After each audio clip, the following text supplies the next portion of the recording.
LX Lab sessions. We'll send you the recording later, but we just give you a warning now, and I'm going to press record. I just pressed it. Oh, you've just pressed it. We've both done it. There we go. Cool. Thanks, Diego.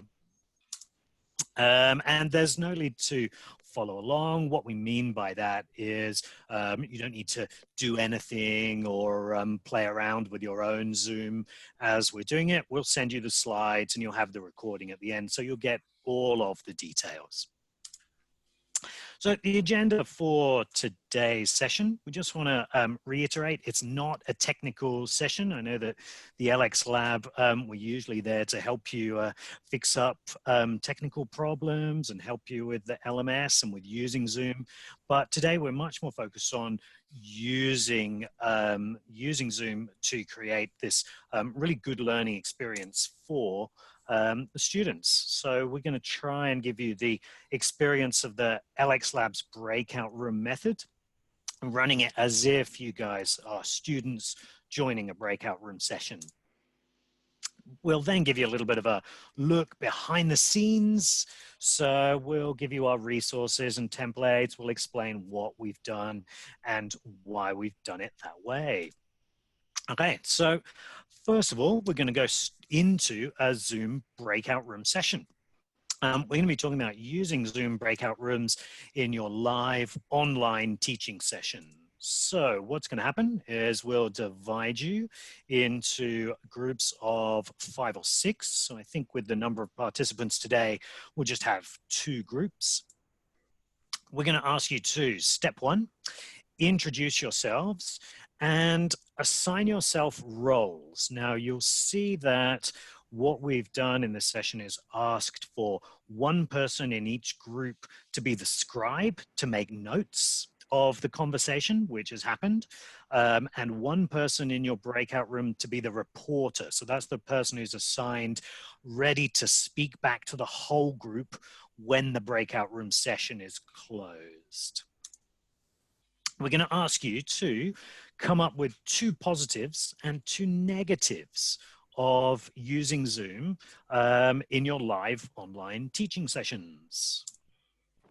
Now, we've got a Google document for you to make some notes on and to use. And I think Diego, yep, thanks Diego, he's just shared that in the chat. So if I could ask everyone to go to the chat and open up that Google Doc now, you should be able to see that we have some instructions for you, and we have a table where you can fill in some of your ideas.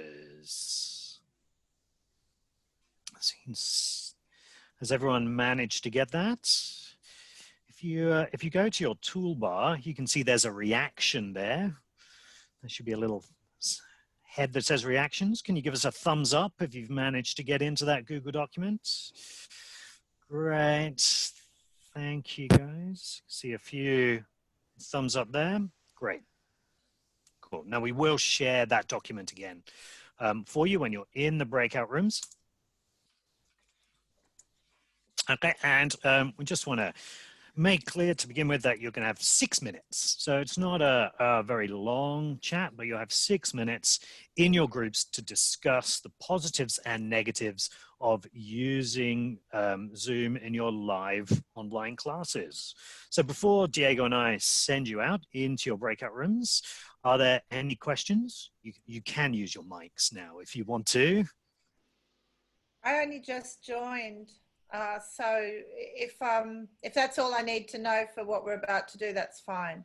Yeah, you'll be fine. I'm sure that your colleagues will be able to give you a bit of a lowdown as well when we go in there. All right, so Diego's going to send you into the breakout rooms now. All right, Diego, ready to go? Yeah, they're sending right now. Cool. And hello again, everyone. Is that everyone back, Diego? That is everyone back, yes. Cool. Okay. So from looking at the document, we've got 3 groups. From breakout room 1, the reporter's down as Pavlina. Pavlina, could you tell everyone just one of the positive aspects of using Zoom breakout rooms that you've found? Just one positive. So in our group, we've discussed that, for example, when the students are in their breakout rooms, they are not disturbing each other. So when you are in face-to-face class, some of the groups can be very chatty and very noisy. So that we found that they are separated.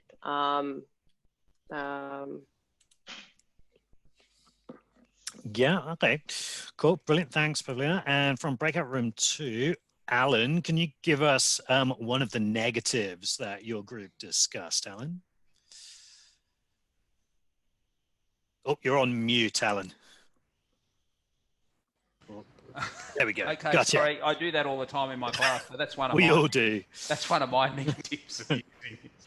It was the digital inequity, because you see students who are using, no doubt students have great equipment depending on what course. I'm sure that all the DAB design students have fantastic equipment.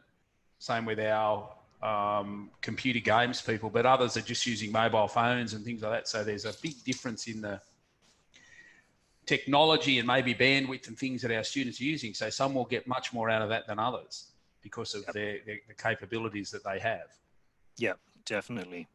Cool. Thanks, Alan. And from the final group, Najmi, you can give us a positive or negative. It's up to you. Which one do you think is the most pertinent point to share with the group at the moment? I guess one of the things we discussed was the benefit of having these breakout rooms is that it works like real-time tutorials where students are working in groups, you can go and you can monitor, you can facilitate, you can ask further questions, see how they're going in their groups. But on the other side, the negative is that if they don't share their videos, if they don't, usually having videos on does help with engagement given that it's smaller groups. So that's something we tend to encourage in our classes. Yeah, cool. Thanks, Najwa, and thanks, everyone. So yeah, if we look through this document, it seems like the positives, a lot of positives around kind of convenience, especially with the problems we've had at this time, and helping both students and perhaps even teaching staff to embrace the technology. But negatives, which comes up a lot, is the limitations of the technology. One thing about Zoom that I often remind people of is that it's not actually designed for teaching, it's for business meetings. And so the fact that it hasn't been designed for this setup does give some limitations, especially when people go out to breakout rooms in the way that you might want to run a teaching session. And the problems that can happen with engagement, as Najma mentioned, muted videos, not being able to see, and just that lack of the face-to-face connection that you can have. Cool. All right. Well, thanks everyone for that. I'm going to hand over to Diego, who's going to show you behind the curtain and talk about how we tried to set up that breakout session and how we recommend that you guys do it as well. Diego. Great, thank you. Just want to confirm if my screen is sharing now. Can you all see the before a breakout room session slide? Yes, that's good. Thank you. So what is actually the first thing you need to decide when you're planning a breakout room session? It's a very basic question, but should I even be running a breakout room session? So there are 3 main limitations you need to take into account before deciding to use it in your classes. One of them is how much time you're going to have available to actually deliver this. As you can see, a 5-minute discussion takes at least 10 minutes in between the giving the instructions, sending people to the rooms, getting them back, and then reporting. The size of the class is also very important. You need to have a number that you can split the students into reasonable group sizes and that they could come back to the meeting and have time to report to give it meaning. And what type of activities you're going to be running in those sessions. Not everything fits the technical capabilities of a breakout room. It needs to be something that it's easy for them to engage and collaborate with. So after you decide, okay, I'm going to run a breakout room session, we usually recommend to use a template. This template right here that I'm opening right now, and we will share with you. It's already in the LX resource site. Is what we I've just shared it in the chat as well, Diego. Sorry. Thank you. My link is broken. I'll open it from here then. Sorry. And give time for technical difficulties. That's always good. Oh, that's loading now. My internet is a bit slow today, but as you can see, we have everything templated before the session, what we're going to do during the session, what resources we're going to need, how much time we need to dedicate to each one of these stages. And that's going to help you run the session a lot smoother. Let me go back to my slides. After that, you do need to take into account, again, that size does matter, and this has a lot of implications. When you split students into a room, you need to take into account that the size needs to be small enough for all of them to have the chance to participate and contribute. At the same time, you can't have too many groups that when you come back, the reporting becomes unwieldy. So there's a fine balance there that you need to take into account. And what I actually think is probably the most important part of this is the instructions, instructions, and instructions again. Imagine how hard it is to keep a structured and focused conversation when people are in class, when you have the whiteboard there with all the instructions, where you're walking around and giving people help and assisting them. Whenever they go to these breakout rooms, first they need to have, before they get in there, they need to be absolutely clear of what they're meant to be doing. It's very easy to go on tangents. You need to try to provide the instructions in a written way that they can take with them to the breakout rooms. Remember that the slides that you're presenting don't go with them to the breakout rooms. That's why we use the Google Docs and we share it with them. And we also use the broadcast messaging to send it again. Once people get to the breakout rooms, we send the instructions again. And if you went through the instructions that we sent, they're quite detailed. It's very important that you try to structure it as much as possible, which might sound unappealing sometimes, but in breakout rooms and with this type of things, losing time in deciding what did he say, what was it where we're supposed to be, what are the roles that we need to allocate, that is gonna take too much of a precious time. So try to make it as clear as possible. 5 is role playing. And again, this is one that we think it's quite important. So you need to try and assign roles to the students, not only the scribe and the reporter that were used in this case. If you're going to have want them, for example, to role play, or to one is going to defend one point while the other one is representing another point, make it clear to them what position they need to be taking, what actions they need to take during this session. But again, remember that you also have a role to play.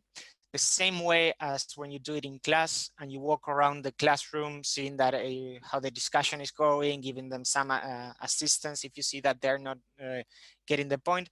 You need to be dropping in and out of these sessions. You need to be clear that you are still the person who's facilitating those discussions. And finally, and this came up, I saw in group 3, I think it was Karen talking about how people get assigned to these breakout rooms with someone they've never met, people they don't know. It's usually also harder for international students. They're shy, they don't want to be talking about. Remember, most of these students, and it's going to happen again in spring, they haven't met face to face, or they haven't seen each other in a long time.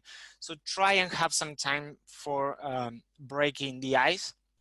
If you even want to have some ideas around how to break the ice, that always helps. It's not just introducing yourself and saying what happened last week. If you want to put a game in there or something that you actually think is going to help to break the ice and create that confidence in students to actually be secure enough to participate and collaborate with the other students. So that's what we think needs to be clear before a session runs. During the session, again, it's the same point around instructions. Make sure that everybody has those instructions to move along. Go into the groups, drop in, and try to see if they got the instructions, if they're actually following the point. In this, what we discovered is that asking the scribe to share the screen, for example, in this scenario where we had a Google Doc, helps keep that structure. As I went through the rooms, I noticed that some rooms had it on and they were very on point. They were trying to actually do the task that they were asked. In other groups, it was easier for them to go on tangents and take a broader approach to the issue, which is always valuable, but it's also good to have that on screen to remember, okay, these are the things we need to deliver. We need to have 2 positives and 2 negatives about running breakout room sessions. The question is quite specific, and that's what I'm going to be asked to report on. The next point, sorry, is 2 technical things. Remember that students have a help button that they can use when they're in the sessions, so they can call you in one of those groups to ask you questions. And the other one is the broadcast messaging, which has a lot of potential. For example, let's say a student calls you into group 1 and they have a question around the instructions, they're not clear enough. You have this functionality that allows you to send that insight to all the groups at the same time without having to call them back. And finally, and this is not always relevant, but sometimes the activity requires the students to use the chat. So we recommend that in those cases, you ask someone to be in charge of saving that chat, because once you leave the breakout room session, that is lost. So there's no way to recover that. And that is why also we usually send Google Docs, so that conversation can happen in a document that will survive the breakout room chat. Finally, and I think I might be going a bit too fast, but let me know if we need to slow down. But after the session, and this is probably where people are more equipped already, because you need to try and do the same as you would do in a face-to-face session. You need to make sense of what happened. So if you send them back to the rooms, come back to the main session, and there is no sharing, no discussing, no feedback around what happened, a lot will be lost. So we usually have a recommendation to try to have verbal and documented reports. So somebody's going to actually come back and talk about what you discussed, but they're not going to be able to cover everything. So that's why we think it's very important to have that document where everything is written down and people can go back to and use it to report. Also, you need to provide some closure. You're going to see that there are some common points emerging from discussions. Might notice that there's some points that were missed. You can bring their attentions to it. If it's relevant, maybe share some literature or documentation around the points that students either missed or that they weren't as strong in. But yeah, basically that's usually one of the things that we see that academics are very good to do in their day-to-day sessions in the face-to-face interactions, but they forget sometimes to actually do it in the online space. So that takes us to the question times. I haven't been looking at the chat. I don't know if any questions came from there.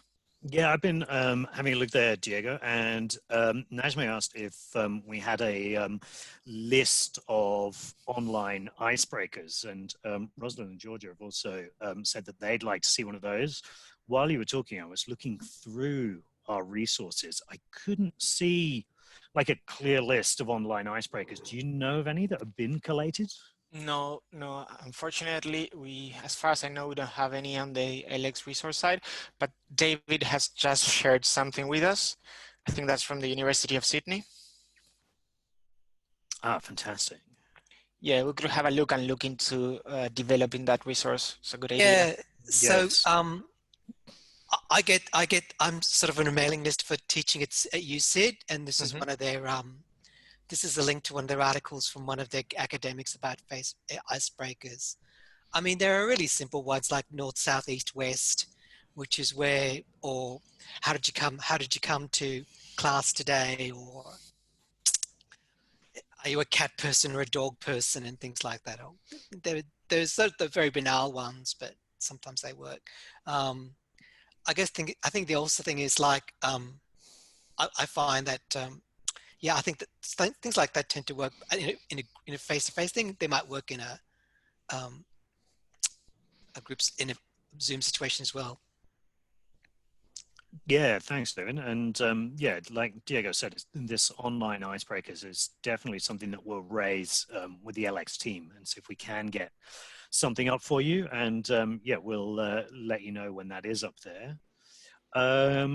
Georgie said you can't access the Google Doc. I think I've set the Google Doc up so that you have to be logged into Google with your UTS credentials. But we can send that to you as well separately. So we'll remember to do that at the end of the session. Any more questions from everyone? I know we've run over a little bit, but Diego and I are happy to stick around for a bit longer and yep, answer any questions that you have.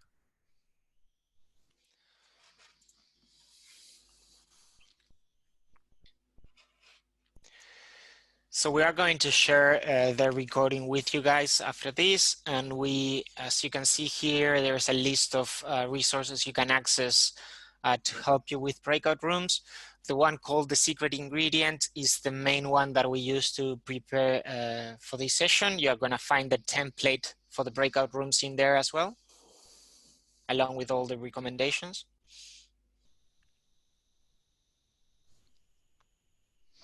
Yep, and yeah, we'll make sure that yep, we pass on those Google Docs as well. Like I said, I'm pretty sure that they're set up for you to be in there with your UTS credentials, but we can change that for you.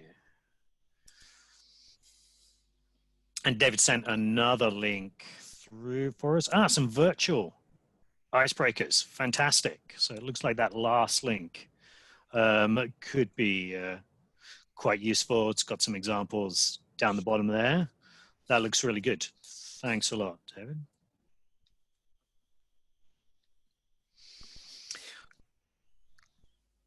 Oh, George has got another question coming up in the chat. Best streaming video that works with Zoom. Diego, it's probably your area. So we don't have any integrations with a streaming video feature right now. So what we usually recommend doing is having that video open in your laptop, computer, whatever it is, and that then just sharing as you would share anything. We are looking into more integrations to Zoom for next semester, but nothing at this stage. Cool. All right then, everyone. Oh, hang on, we've just got another comment there from Georgia. Having trouble with internet seeds for that. It can be quite laggy, can't it, when you're sharing a screen. Speeds. Yeah, it was a typo there. Yeah, the speeds. I think it's that. Yeah, the lag of streaming and then putting it through Zoom. It can be a problem, and yeah, that's why we are looking into something for you there. But any video-based integration is going to take quite a bit of bandwidth. Yep. Cool. All right, well, thank you very much, everyone. We hope the session was valuable today. As we said, that first part of the session was to try and demonstrate how we think is a good way to run these breakout room sessions as smoothly as possible. It's never as smooth as you want it to be because it's technology and it's human beings.